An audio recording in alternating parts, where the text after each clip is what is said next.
Good morning, one and all. Myself, Dr. Sri Keshava, my coordinator for ISTE 1 week online workshop. So I welcome Dr. Narendra Reddy sir, Professor and DPT Ramalinga Swami Fellow, CIRC Bangalore, for as an speaker for this 1 week ISTE sponsored online induction program. Narendra Reddy sir was graduated from the University of Nebraska Lincoln, USA with a PhD in 2006 and worked as research professor at University of Nebraska before returning to India. On returning to India, he was awarded the prestigious Ramalinga Swami Fellowship from Government of India and is currently working as a professor at the center, CIRC. In his early career, he also worked as a scientist at Coimbatore with the South India Textile Research Association. His areas of research include developing sustainable and green materials and products from agricultural residues, value addition to biofuel co-products, promoting green technologies and substituting petroleum-based products with bioproducts. Specific examples include developing biofibers from lignocellulosic residues and protein meals, composites from chicken feather and straws, completely biodegradable printed circuit boards, new textile sizing agents using biodegradable proteins and identifying unique properties of biomimetic materials such as ant silks. He has published over 100 research papers in high impact journals in the areas of biotechnology, material science, polymer science, agriculture, and food technology, with highest impact factor being 13.8. Dr. Reddy has also completed multi-million dollar projects in USA and has currently about 80 lakhs worth project ongoing. He also presented his research at more than 50 conferences, written a book titled Innovative Biofibers from Renewable Resources, published by Springer, and authored 6 book chapters. In addition to academic publications, his research has been well publicized by major news agencies, include, including CNN, Discovery News, and BBC. His patented technology on extracting natural fibers from agricultural residues has been licensed for commercial production. He has extensive collaborations within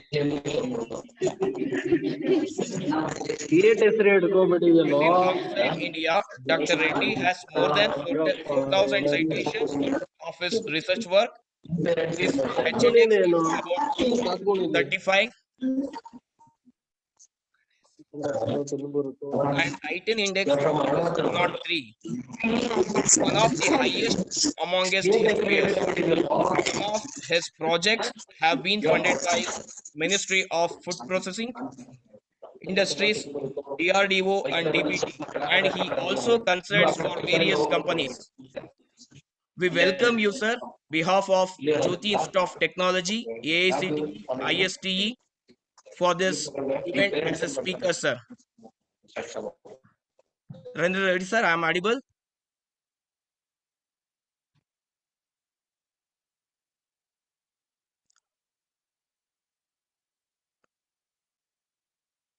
Good morning, Dr. Sri Keshava. Yes, sir. Good morning, sir. I'm Good audible. morning, sir. Yes, sir. Yes, sir. Yes, sir. Can you hear?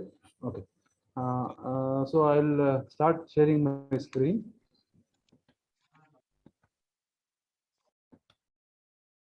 The screen is visible. Yes, sir. Yes, sir. Okay, so good morning, everyone. I'm indeed very happy to be here today. Now I also thank JIT, the principal of JIT, HOD of Civil Engineering Department, and also especially Dr. Sri Keshava for giving me this opportunity to share some of my thoughts with all of you today morning. As the title says, this is not something that I have done much of my research work lies in biomimetics and how we can all adopt biomimetics in different fields of I want to focus on not much of a results or any major things to understand here. These are all just the pictures that what has been observed in nature and what researchers and engineers have tried to adopt into our lives, so that our society can become better and we can save resources and environment and other aspects. So once again, thank you all for being here. One more thing I want to add is that most of the results what I present here are from what has been reported in the literature or available in the internet. So I just compared things together. So my special thanks to and my acknowledgements to all of the resources which have been displayed here. And some of the work like that Dr. Shrikeshwar mentioned, using ant silks or trying to replicate the properties of tortoise shells is what we do in our lab. But most of the cases, what I'm presenting here today has been done by outside researchers or by scientists who are trying to develop these kinds for everyday applications. So let's start, right? Usually I do this, but that's what the alphabet starts for centuries ago. But now we have to go back and learn a different kind of alphabet, different kind of starting from A to Z. So this was the example what I used to give. So usually, as you can see, the slides go from in alphabetical order.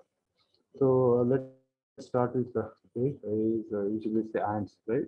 We don't usually pay much attention, but this is everyday. All of us definitely would have seen this ant hill or ant structure.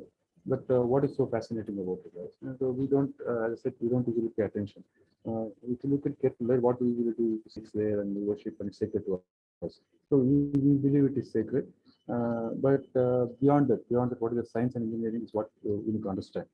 As I said, right? So let's imagine, right? The ant hill is only built by mostly by the soil around the wherever the ant hill is, and little bit of other constituents. So what is fascinating here is, see, for example, you take the mud or the soil, what it has been built, right? You put it in water, right? So the soil or the ant hill is supposed to disintegrate. But you could have seen in very heavy rains, regions which we receive very heavy rain, the ant is sustained. They can be here for 20, 30 years and all that. So what makes it until so resistant? It uses very common soil which is not supposed to be water resistant. It builds the ant in such a way that it becomes water resistant. So what is it about, right? So there are a lot of research being done, and people have found out that the way the ant make this ant hills, right? It will give us its the resistance to water, to heat, to light. All these things it can be provided. So can we imagine something like this to build buildings? Ancient times or others used to build by mud and other things, right? But there was mortar, there was concrete, and so many things we use in this space. Can build structure like this, which is resistance to all the environmental conditions. So that is what we have to learn. Going forward, it has also been studied. One more fascinating aspect of ant hills is that, see, around the ant hill, right, they put a fire, as you can see the picture at the bottom here. So they observed that they put some fire, or the soil, they burnt the soil, and inside the ant hill, they measure the temperatures.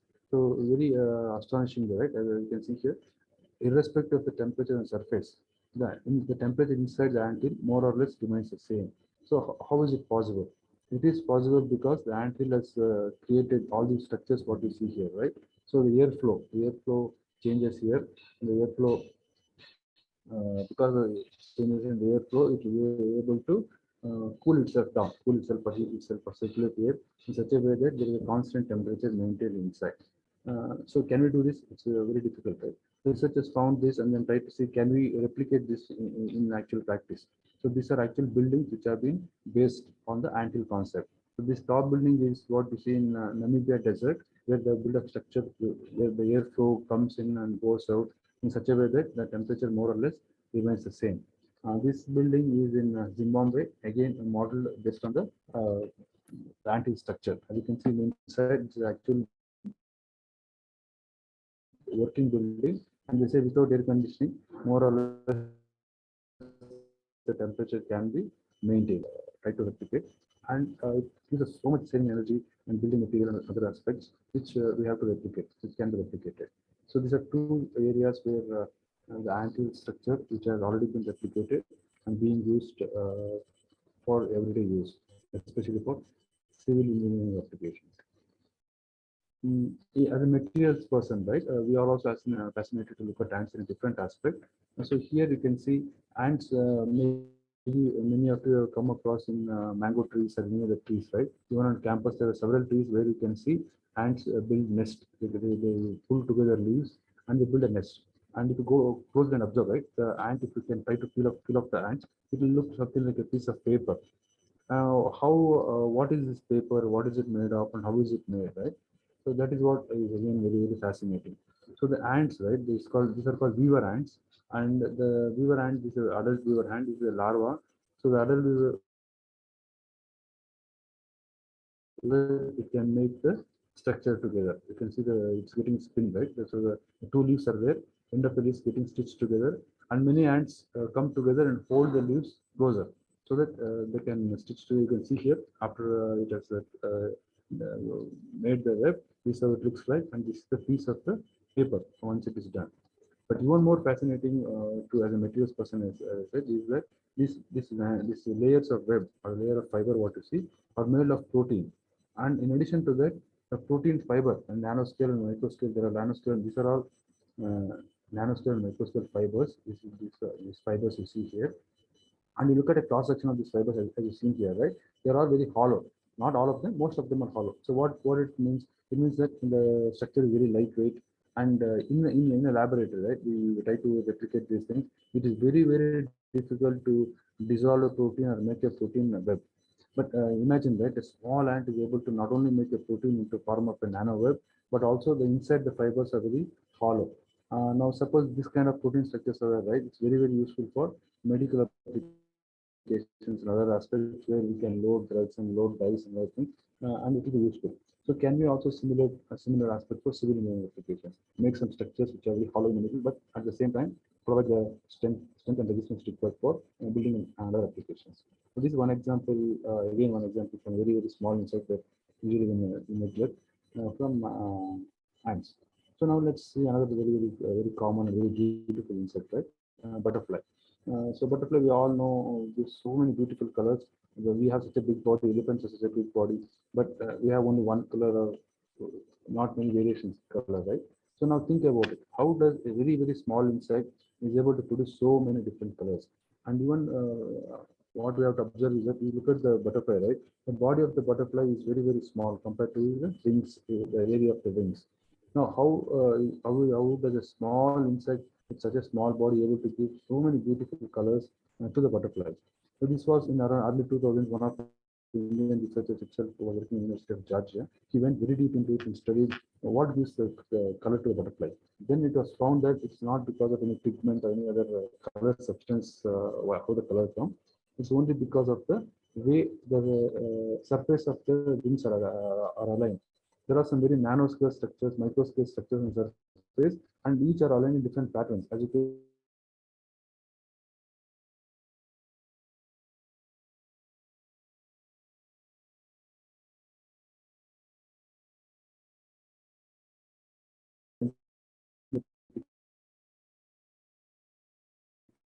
here, you see this is one structure which shows on how the pattern is laid. The light falls and reflects in a different way, and that is how different colors come. And this has been the researchers have tried to replicate this in the lab. So they try to lay different nanostructures and then provide different colors.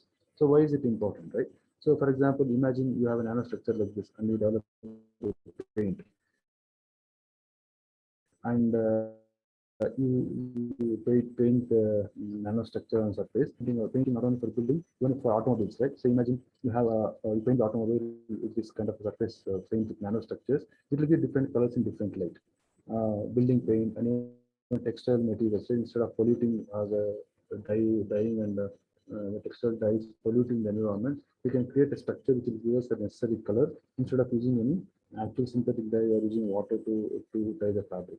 So again, a lot of applications in civil for materials for so many areas. Just assuming how or understanding how a butterfly works or a butterfly is found in nature. This is all classic example, probably all of you know. This was a bird's nest stadium which was built for the China Olympics or Beijing Olympics. Structurally, if you see the top two pictures, right? Yeah, it is called a bird's nest because they understood how a bird's nest is built, how the structure gives such stability even at high wind speeds, how the temperatures are regulated. So they understood all and replicated the bird's nest. Because you can see here, these two looks like very simple on the outside surface, but this at the bottom picture you can see how much engineering has been done to come up with such a structure. It is not only, as I said, not only stable, it should give us very good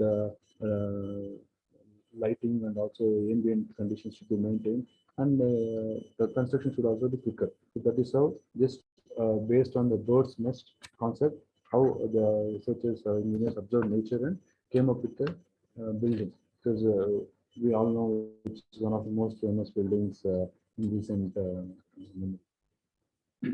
So not only birds nest, right?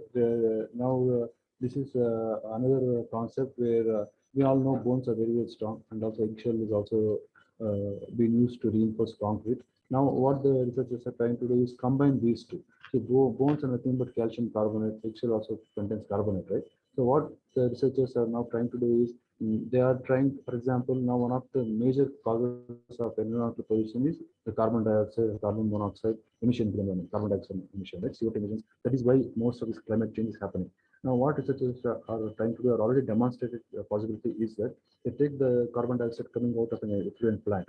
It can, wherever the carbon dioxide pollution is happening in large scale, they take that and pass it into a salt water. See how the bones and shells are formed. There will be some calcium, there will be some salt, and the calcium converts it into calcium carbonate in a particular way. See, I cannot just put calcium and salt and expect it to be strong and sturdy. But there is a certain pattern, certain way this calcium carbonate is formed, and why it that gives the shell or the bones its structure and strength.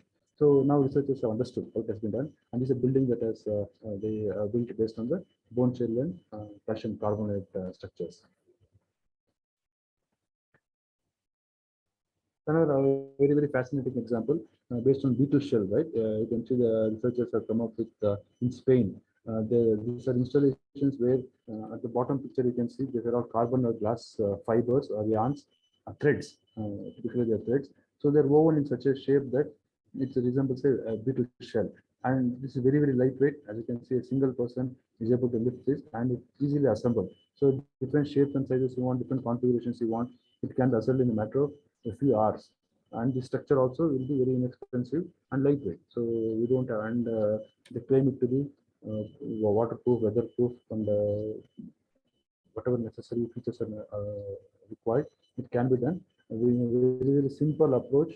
And this is being extensively used in Spain and different purposes. Just take one prefabricated shape made of carbon or glass fiber or some other material, and you replicate based on a design. And this is a structure you see, very easy to handle, very easy to maintain, and very fascinating thing to do. Instead of always using the concrete we are used to or the steel we are used to.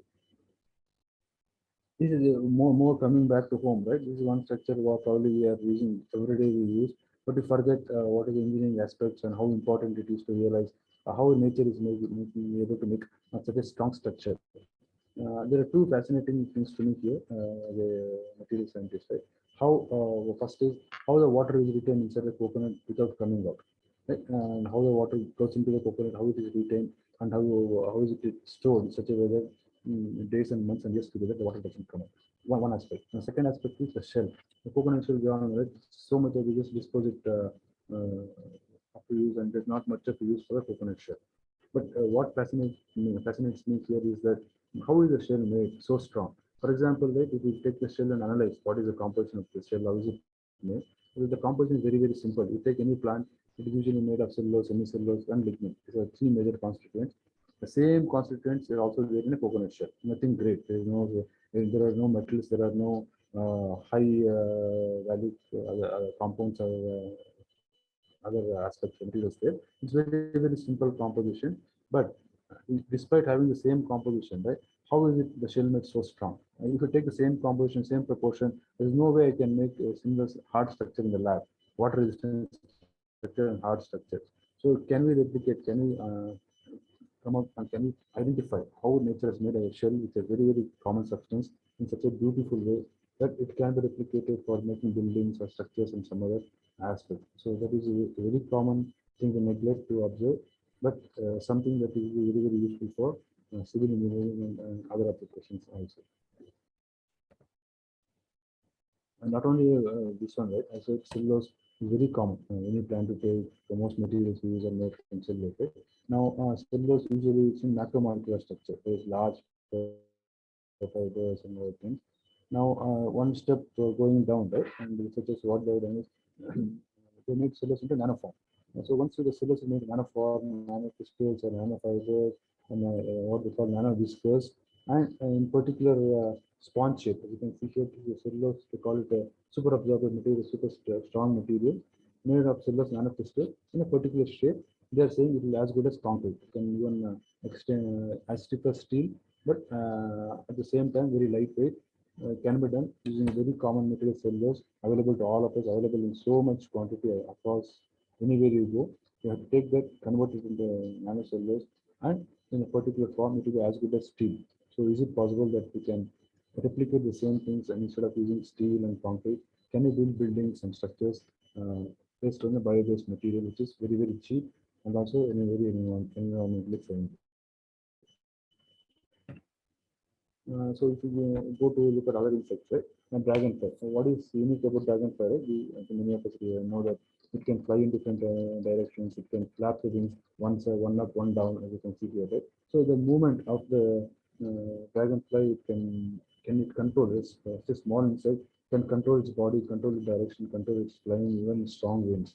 So based on that, engineers had designed instead of the windmills, what we see commonly, right? Large windmills where one blade, multiple blades in only one shape and size. Now, based on the dragonfly concept, they found out that instead of using one single blade in a single plane configuration, it is more efficient to have a windmill which is shaped similar to a dragonfly wing. That's what you see here. So this will give us more less material, more efficiency, and this is what design researchers found in a dragonfly wing. Similarly, in Dubai, they have come up with a concept where they call it a dragonfly model concept, where they are creating urban. You can see our green materials there, right? These are all where they are growing plants, and these are all the office areas. And this structure is very stable, very lightweight, but still stable. And they call it urban forest area or concept based on dragonfly. So we don't have to worry about the greenhouse gas emissions and pollution of those aspects. The building also has very good lighting, efficiency in other aspects also. Again, a very simple idea of using, trying to understand how a dragonfly works and dragonfly is constructed. We can build buildings which are very efficient, and probably that's what will become very common in the near future. The same concept, in this is a building in Singapore, which is a model based on this fruit. This fruit is called similar to jackfruit. It's called durian fruit.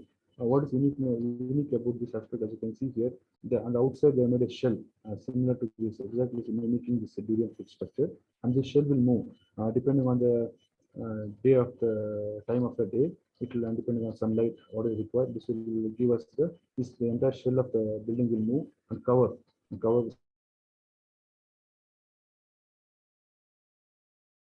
and there will be protection from UV light and other light and thermal. The temperatures within the building can be maintained with very low requirement of air conditioning. So this is an actual working building that has been designed based on this fruit, and this working building for where it's found in Singapore, developed in Singapore. So very simple concept where this practical applications have already been made using what is called as biomimetics. Again, coming back to our local thing, we all, for years and years together, we all know elephants are very strong. Elephants can, we have been exploiting elephants for our users, right? And so this is an example where elephants very commonly used to transport wood or load wood into into for so many different applications. But what has recently been found is or understood, people are trying to understand is what makes the trunk of the elephant so strong. See, it is strong is one aspect, but strong and flexible is the unique combination. See, something can be very strong, steel is very strong, you all use steel reinforcements, but it is not flexible, right? So what is that it makes the elephant trunk very strong, but at the same time so flexible also. So researchers have found out that it is a combination of structures like what you see at the bottom here. That is what makes the trunk to be flexible and strong at the same time.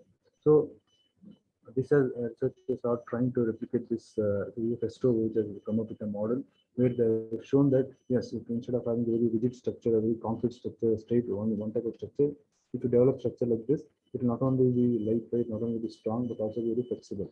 Why is it important? For example, giving an example, like can you not complete flexibility, but can you adopt something like this and build buildings where there are some earthquakes or some other natural disasters, the buildings can accommodate. I'm not saying it should be completely flexible, accommodate shocks, natural disasters, shocks, something like that, can be accommodated. So that is what researchers are trying to do now, replicate using a very common phenomenon which is known for centuries and ages together, but we never replicated, we never looked into carefully to understand the mechanism. Now the time has changed, so researchers are looking deeply into this kind of aspects. One very common is that frogs and directly to civil engineering, but the beauty of frogs is that, as you all know, they can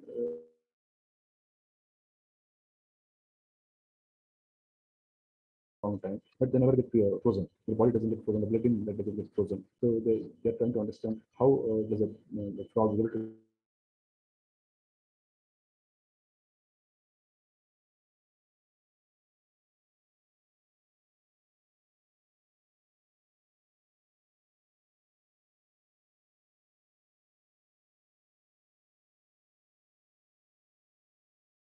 even maybe civil engineering also. All the animals have force, right? So how does it? One of the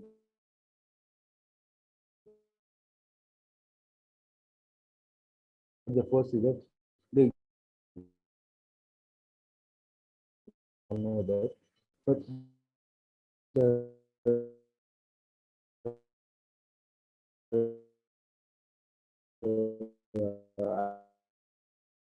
aspect what was not very clear understood is suppose the body slide, but they're able to stop it, it happen. So is it something that the structure of the material is it makes it so good it's able to resist the friction in the animal once it doesn't have only it doesn't have some brakes, like it has to stop by its own body movement. So now they found out that there is a directional effect to the skin to the freeze, which will not only give you the protection against all the harsh weather where cold and wind and water, but it also provides the animals an ability to stop and slide how it wishes. So seeds are province of physics, right?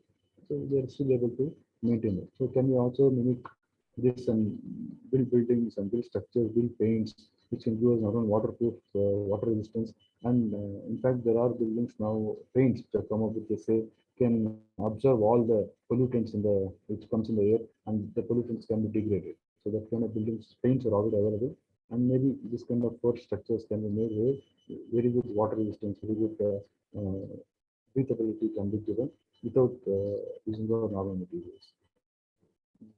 Again, one very common example, fireflies. This was what people knew for centuries today was that fireflies have an enzyme and it produces light, and that is how it is generated. Light is generated because of this enzyme. But going beyond that, then they also try to understand how okay, the insect has an enzyme produces, but how is it able to produce an enzyme and produce that light so consistently overnight or some very long periods of time with such a small body? Then what they understood is it's not only because of the enzyme production or the mechanism by light is produced, it also the light source, the surface of the light where it is emitted. And then they found out that there are on the structure of that light part, right, where the light is emitted, the structure here, you see here, right, the light emitted part, is has some very nanoscale, microscale structures, which will make it much more efficient for the light to be transmitted. So the amount of the light is the source generated is less, but the transmission efficiency, the light efficiency or the brightness is much more higher. So based on this, researchers are now trying to modify LEDs instead of just having the plain structure. You can have a structure on the LED surface which will be anti-reflective and also give us much more higher efficiency.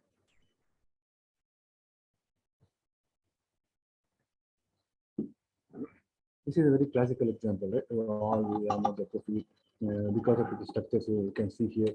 It is on the tip of its, on the bottom of its legs. There are very, very minute scale structures. You can see here. There are like 1 million hairs for probably for a square centimeter, something like that. And these are in particular shape in a particular way. You can they're called spatula tips, right? That is what gives it ability to hold onto surfaces so strongly.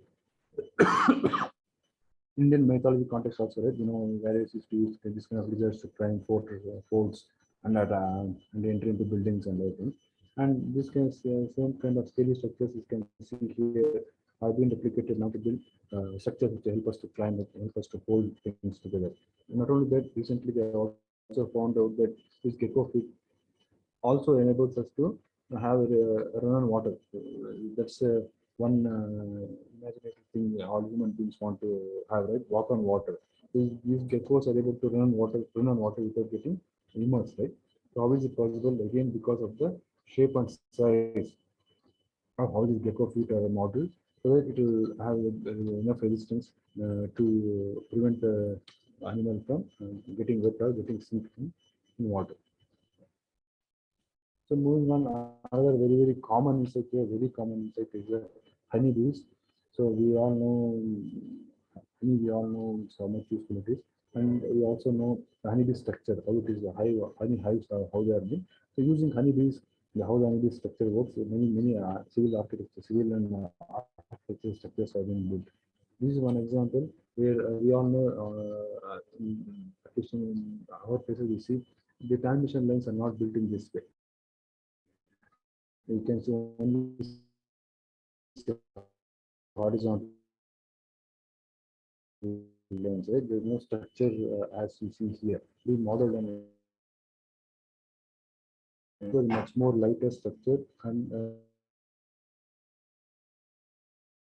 of course, the reduction in material will be highly beneficial to for us. The reduction in cost and the maintenance of these structures will also be very minimal. So again, these kind of power transmission lines have been built based on what how a honeybee builds its nest. Not only this, as you can see here, the beautiful structure. You can see how symmetric and how uniform the honeybees have been built. And modeling this, as I said, not only for building application, this is very common, right? This is very common given the roads in India, and getting flat tire is very common. How do you, of course, you went from tube to tubeless tire, and what is further? What is next, right? So what is next is, again, based on the honeycomb structure, as you see in the previous slide, it was so uniform. So the military people, right, some Israel or US military people wanted to have tires which it will never puncture. So these are tires which are modeled for military application based on how a honeycomb is built. These are all tires which have to all the normal function, but this will never get punctured. Now, based on this military application or civil applications also have come, where these kind of tires are already getting introduced in the market. Several high-end European cars are now coming with these kind of tires where we don't have to worry about air, we don't have to worry about the tires getting punctured. So these are already in the market. So imagine if a building or a structure can be built in this way, so much lightweight, so much other functionalities can be given. Again, based on how very, very small insects, very small organisms in nature work. This is one example that I personally am very much interested. We all know structures. To move a structure, to move any kind of mechanism we want to do, so much energy is required. So how can a jellyfish can move millions and millions of times? It closes and opens, closes and opens. You look at the body, right? It's very, very small body, but the entire body of the jellyfish has to keep on moving and closing. So how is this much limited energy being generated by such a small insect? So if we can understand, probably we can build some structures where we can have different functionalities without using much of the material. Another fascinating interesting example that I mentioned. Why a jackfruit has to have such a high glue? We all know if you cut a jackfruit, that glue is very resistant to water, resistant to chemicals, and so many good features are there. It's very difficult to remove a jackfruit from your hands once it gets stuck, right? But in nature, if you want to develop such a glue, it is very, very useful. For example, we want to do water resistance to paint buildings, automobiles, fabrics, so many things, right? But how do we make it? How can you get such a water resistance in the lab using normal chemicals? It's almost impossible. But a small tree or a small fruit, a small plant is able to generate such a chemical or such a glue, which is very, very useful, which we are still unable to develop in a lab after so many years of progress in science and engineering. Another very good example of civil engineering and automobile engineering, which has been modeled based on a small bird. It is said that when they developed this bullet trains, initially the shape of the front shape was very different. It was as regular train, one horizontal shape. It was tapered, and when that was created, and that was a big issue, and they had to solve the problem. Otherwise, we should be when they designed all. That's why all bullet trains have this shape, because with this shape, when the train enters into a station, exits into a tunnel or into a station, comes in, comes out, the airway passes in a different, the aerodynamics are different, and there's not that much of a sound generated, so we can all stay comfortable in and inside and outside the trains. Otherwise, traveling or even operating bullet trains would have been very difficult. So a small concept of a kingfisher beak is what is making our lights and using of bullet trains so common these days. This is another one of the most early examples of biomimetics being adopted. We all know lotus leaves repel water. Although lotus leaves are in water, the surface of the leaf doesn't get stained in water. They are highly water resistant. Then researchers found out that there is a lot of nanostructures on top of the leaf which will repel the water. That is how this nano dyes and nano chemicals have been developed, nano finishes have been developed, which can give us resistance to staining. If you spill a coffee, you spill some food, you can just wash it away. Your clothes don't get stained. And this is very, very common now. Based on the same principle now, wrinkle resistant finishes where you don't have to iron very often, or even if you iron, the iron stays longer, are all based on nanotechnology, which was replicated based on a lotus leaf effect. This is probably one very uncommon but very useful example, particularly for civil engineering. This insect is called a mussel. I don't know what we call it in Kannada language, but they call it mussel. And this is extensively found in seashores, inside the seas, and it attaches to rocks, it attaches to ships and so many surfaces. So what is fascinating here is you see a thread here, right? The thread at the bottom. These are called basal threads. Basal threads is what they're called. So this is where this entire insect surface, any surface that is found inside the seawater. Now, what is unique? Now, suppose assume that this thread was like steel, very strong and very sturdy, right?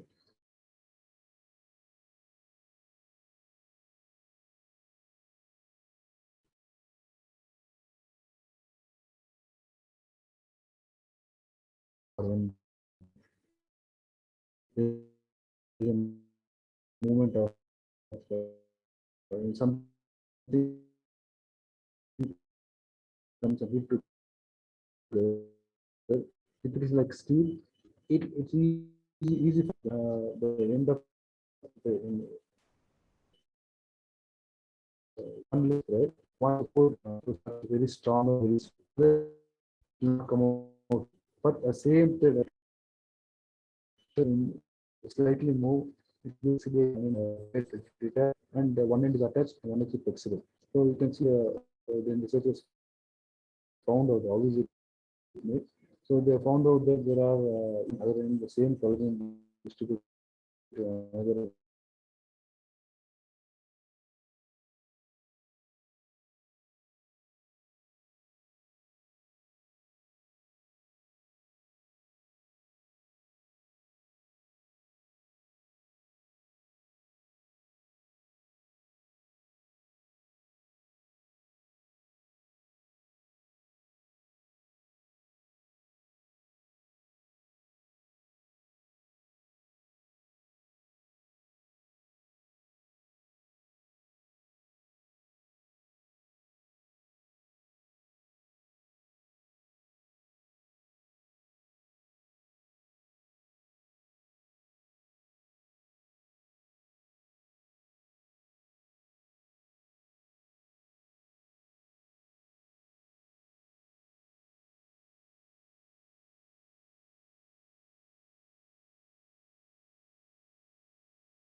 Hello.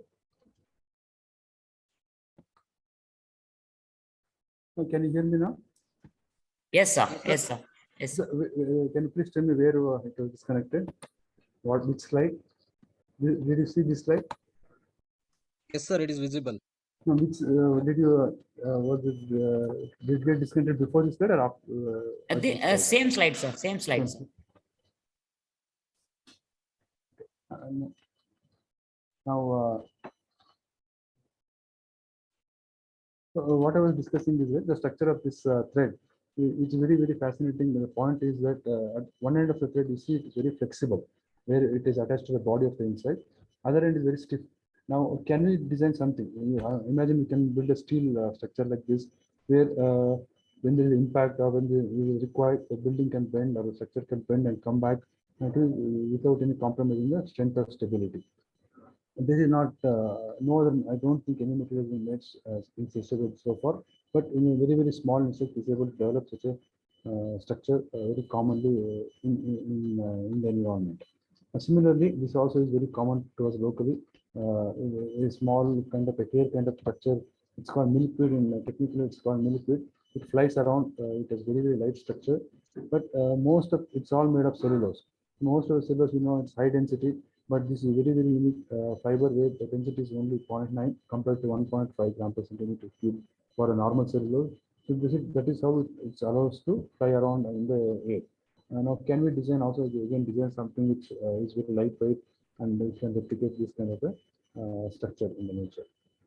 Another important engineering aspect what has been recently understood is the maple seed. So these maple seeds, right, when you drop it from a height, they don't come vertically down or horizontally fly down. So they make an angle. They make an angle, swirl around, and then come and drop to the ground. So this was observed a few years ago, and based on this structure, we all had fans in our house. It's made of 2 blades, 3 blades, I mean, not 3 blades, 3 blades, 4 blade fans. Now, what they understood is that instead of that, if it is made with single blade in a particular shape, it is much more efficient.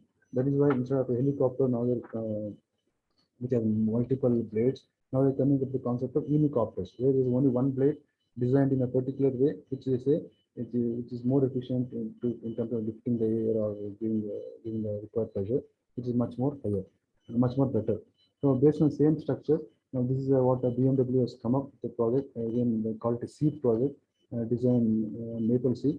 As you can see here, this structure here absorbs light from absorbs sunlight and uses the air in the environment, and based on it, you can move this like a drone, which can capture images, which can do so many other things, monitoring. But this is all powered by this structure, which uses aerodynamic principles and the ability of the structure to absorb light, which is basically mimicking a maple seed. So this has been currently being developed by BMW. Another example, in Spain, they have come up with 3D printer structures. This is a 3D printer structure where they wanted to provide shape and probably very easy to fabricate and easy to make it. So they have come up with the design based on mushroom shape, where they think they have found that it's more efficient to build and easy to create the structure, at the same time cover the necessary shade and maybe some other features also. So again, very common organism or a plant found in nature, which has been used for civil engineering applications. This is uncommon, but one of the most fascinating materials found in nature. We all know pearls. Pearls are attractive to most of us. But what we don't understand is when the pearls are made, right? This is a shell of the insect. But this is where pearls, you can see all the pearls are located. But the outer shell is called the shell of insect, shell of animal, right? It is made up of minerals and arranged in different layers in a particular way. As you can see here, it's very, very common carbonate and other materials it uses, but you can see it is arranged in a different structure in a different pattern. That is why the shell of the structure is very, very strong. They say it is much more even stronger than steel. But how is it made? Only because of very common substance, but only because of pattern how it is arranged gives the strength and stability to this material. So as I said, this can match the strength of this shell can match Kevlar and carbon only because it is made in a particular way. So based on the same structure, now you can see here, right? Instead of the regular way how concrete is made, just poured in one layer or one angle or even one dimension. Now they're saying that if the concrete can be made in a multiple layers, structures like this, it will give us a very good crack resistance and also much lighter. As you can see here, this is already being implemented. So they call it crack resistance concrete. And again, not only from the nacre structure that I showed in the previous slide, is also from bones and collagen, how the sponges are made, how that various microorganisms build their own body, is how crack resistance concrete is being built these days. This is a very similar example to what I showed for the seal and the penguins, where the body is built such a way that it can give us the resistance and the friction and also the environmental protection without using many major chemicals or very sturdy structure. So that is how this can be replicated. In this example I showed you earlier of the tubeless tires, punctureless tires. In addition to that, what engineers are trying to do these days is build the roads where there are you can see here there is a facility for laying the pipes and other utilities inside the roads. So that we don't have to dig the roads like what we see. It's one of the biggest problems for us, right? In Bangalore, road is laid today, tomorrow it gets dug up. So to avoid that, these are all made from recycled plastic. And there are provisions for laying utilities, and maintaining utilities, and will all be very, very simple. This I think is getting done in Sweden. In addition to that, one more biomimetic way of building or doing structures is that how to harness the power of braking. So these are roads where when there is a road hump, right? When we break a vehicle in a hump or someplace, they have come up with a mechanism where the whatever the kinetic energy gets dissipated because we are braking and stopping the vehicle, it gets collected and it will be useful to maybe charge a battery or you can collect and store that energy. So this again is being practically implemented in the European countries. This again is an example that is already been practically implemented. So instead of now we all know electric vehicles are going in a big way. We all want to look at electrical vehicles, but unfortunately, the major problem is that we are not able to have the extent the range of the battery, range of the vehicles that we desire, or the frequent replacement of battery, what is a concern. So to overcome, one of the way to overcome that, what has been developed is recharging roads. You can see here, these are practically implemented application where roads are being either you charge the vehicle on the way where you're driving, or there are some tracks laid where the car moves on this particular track, and because of the contact here and there, the batteries get recharged. So this is again already practically implemented, which we can all think about to make our electric cars have a range that we all desire. One more very, very fascinating and one of the most important biomimetic materials that we understood long time ago is spider silk. Spiders very common, but what researchers have found is that a single thread, if you take that the linear density, right? You take the same strength, same size of a thread, the spider silk, and same size of a steel wire, right? The spider silk is much more stronger than steel. So this has been 20-25 years ago, it has been known. But unfortunately, the problem is that how do you make this spider? And spider silk again is only made of protein. So how does the small insect extrude the protein in such a way that it becomes even stronger than steel? Like now, the point we may be able to understand how the spider makes this, whatever genes and that has been understood now. And but how do we get the spider silk? It's not like a normal silk we can get in large quantities, right? So researchers worked a lot and they try to replicate the genes which are responsible for the particular silk in different animals. They try to put the genes in a goat and get the milk and regenerate and do so many other aspects. But so for commercial scale, spider silk has not been possible. But recently, maybe 3-4 years ago, they have put the spider silk genes in normal silkworm, and they found that the silkworm which comes out of the modified silk, modified silkworm, the silk which comes out of the modified silkworm is much more stronger than what comes out from normal insect. So far the researchers have come. So can we extend that and build structures like this, very very thin wires which are extremely strong, and that will be very very much more useful for building buildings and structures, right? That is how spirosilk has been replicated. As I showed in the previous slide, mussels and other insects have been replicated. Another structure that has been very successfully replicated is sea sponge. This kind of sponge structures are available in underwater organisms. Many things, many structures of the sponge structure. Now, based on this replication, the building in London has been built. As you can see, it, the structure is replicates the sea sponge. And, this is a replication of this, and you can see inside the structure is very not construction wise. It's very open construction. It allows the air to pass through, light to pass through, and so many features are there. Without investing too much into steel and concrete, buildings can be built. Again, how by understanding how nature has built a sponge, which is very common. I think I'm taking too much time. Let me go a little quicker. So the shark skin, right? Again, this has been replicated, understood that we have the structure of the skin is like this. And the shark skin structure can give not only antimicrobial properties, it will also reduce the drag. So this, based on this, there's many swimming suits were designed maybe 10 years ago, and it was practically proven even in Olympics that if you wear a shark skin designed suit, it will give you a few minutes, few seconds of advantage in a competition by reducing the drag. So this already has been practically implemented. As I showed you the sea sponge, right? This is called sea cucumber. This animal is called sea cucumber. Again, like that thread I explained to you, where one end is stiff and one end is soft. The sea cucumber, what happens is that depending on the environment or the territory it is, it can become very soft.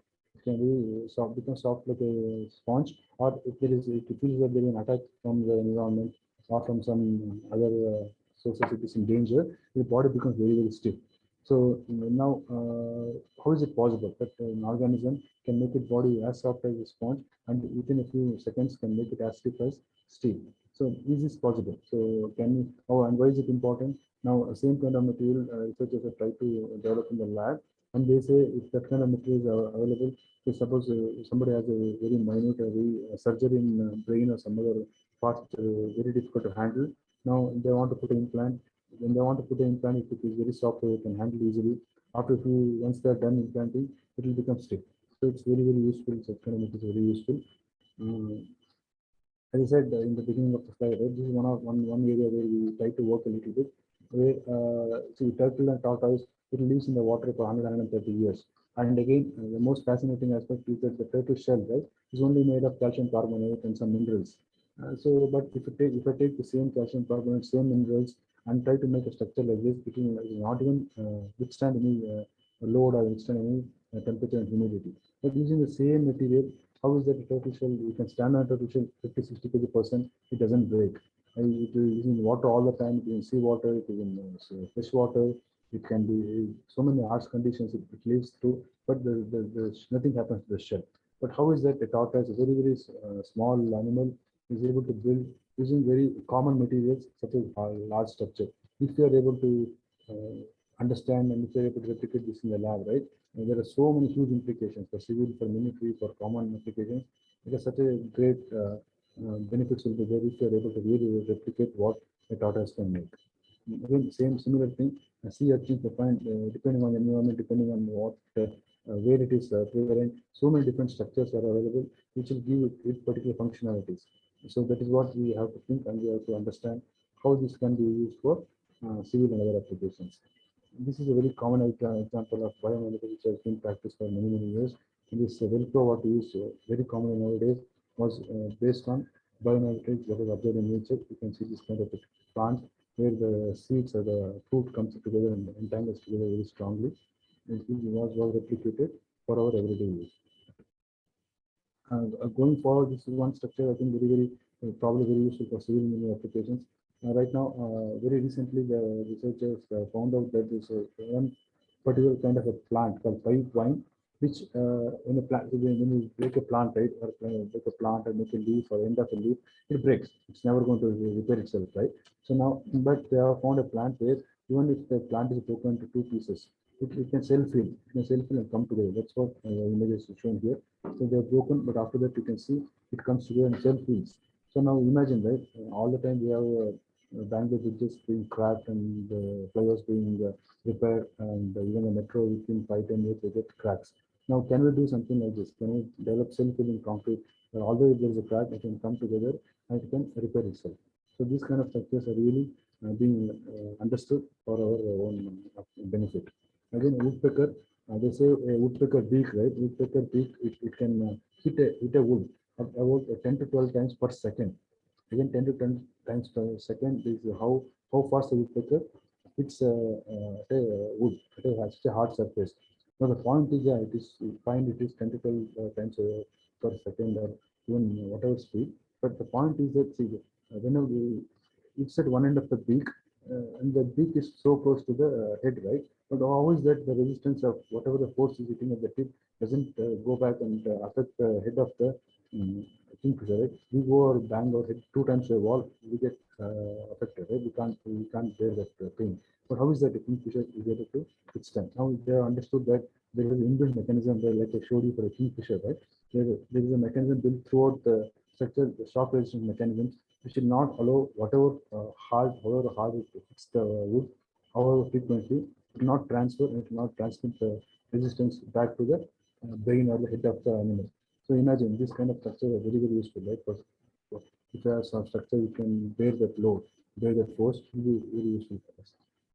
So same thing, instead of a board, this is an actual building with a museum, which is built and operation in Wisconsin in the USA, where it has been shaped on a bird wing. This wings close and open and close depending on direction of the sun or at time of the day. Right? So wherever you want shade, the wings is closed. Wherever you want light, the wings is open. This is a museum which has been shaped based on the bird's wing and currently operational in the US. My last slide, I think, where we all know zebra crossings were only application what we thought of is to control the traffic. But going forward, then one step further, they understood why is it zebra has only black and white stripes. So what is important in this black and white stripe, right? Now they found out that it's not just for traffic control or for attractive purpose or some other features, but they found out that based on the pattern of the black and white patches, the temperature of the animal can be controlled, will be controlled. So a zebra in Africa, the zebra in Australia are different, and the patterns are different. So depending on this pattern, black and white patches, the temperature of the animal is controlled. So that's what they understood. Now, same thing, can we paint a building black and white and control the temperature? Now, you all know there are some very thermal resistant paints which are being commonly used in Bangalore, which will be much higher transmission of heat, so the buildings remain cooler. So similarly, looking at an animal, can we understand something which will be more effective, more efficient for us to build our buildings and structures? So this is just a very few examples that I mentioned. There are a lot and lot more, especially the industry world, which has to be explored and can be exploited for our own application. So that's all I had for today. And thank you all very, very much for your patient listening.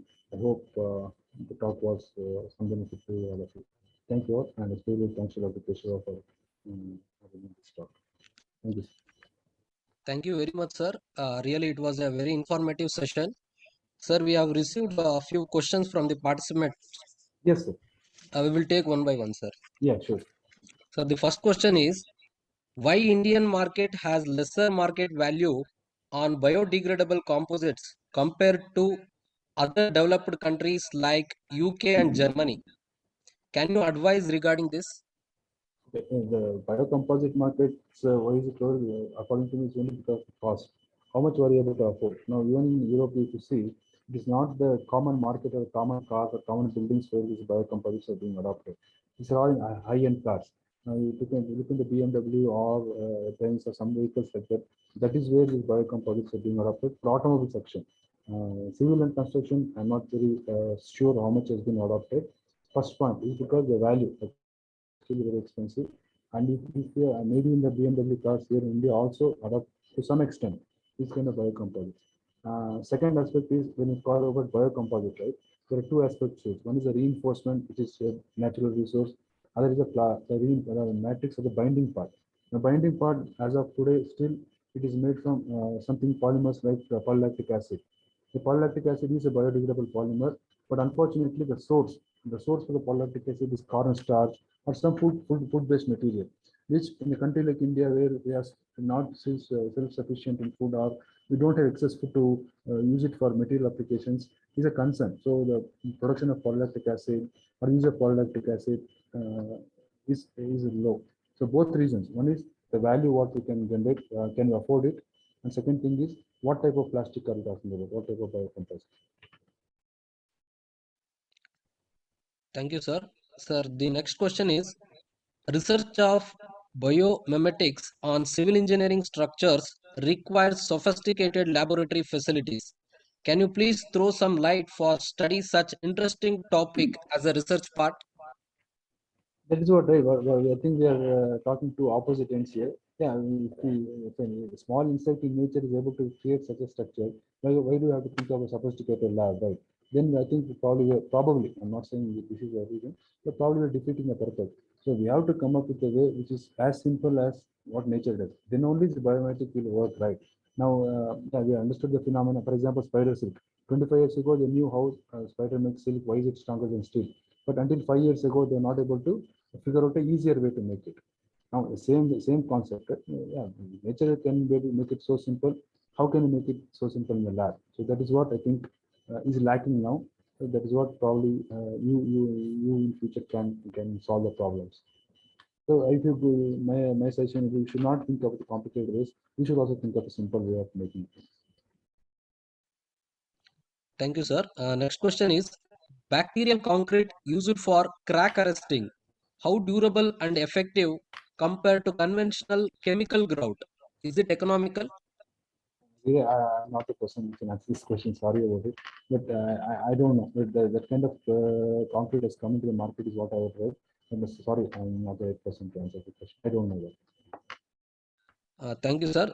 And one more last question is how to develop the prototypical structure of biomimetics? Example, spiderweb, honeycomb structure. Any guidelines or reference is there as a research part?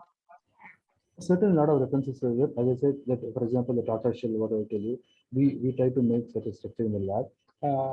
Again, I want to emphasize that we can't think of complicated ways. There has to be a simple way. Certainly, there are all the information I presented. I collected from the literature. What's available openly in the web. So you can also look at it. Many labs are working on this area, and you can probably look into what approaches they are made. And something like building a structure like a Tata shell that can be done in labs like what we have, not a sophisticated lab, but whatever we have probably can be managed. So I'll be more than happy to discuss with you further if something we can think together and try to do. We'll have to check first. We'll have to try. We can certainly try that. Thank you very much, sir, for answering all our queries. Sir, once again, on behalf of AICTE, ISTE, and Department of Civil Engineering, Jyoti Institute of Technology, we are very much thankful to you, sir, for accepting our invitation. As this topic, civil engineering through biomimetics, is completely new for most of the civil engineers, hope our participants got benefited from your thoughts about civil engineering through biomimetics. Sir, we are expecting same kind of support for conducting more and more interdisciplinary technical programs in the future also, sir. Thank you very much, sir. And thank you, Dr. Shrikeshwar. I'm very happy to present whatever, share my thoughts. Share my thoughts whenever the occasion requires. Thank you all so much. Thank you, sir. Thank you, sir. Dear participants, the attendance and feedback link is shared in your Zoom chat box. You can fill the details. The next session will start exactly at 11:30.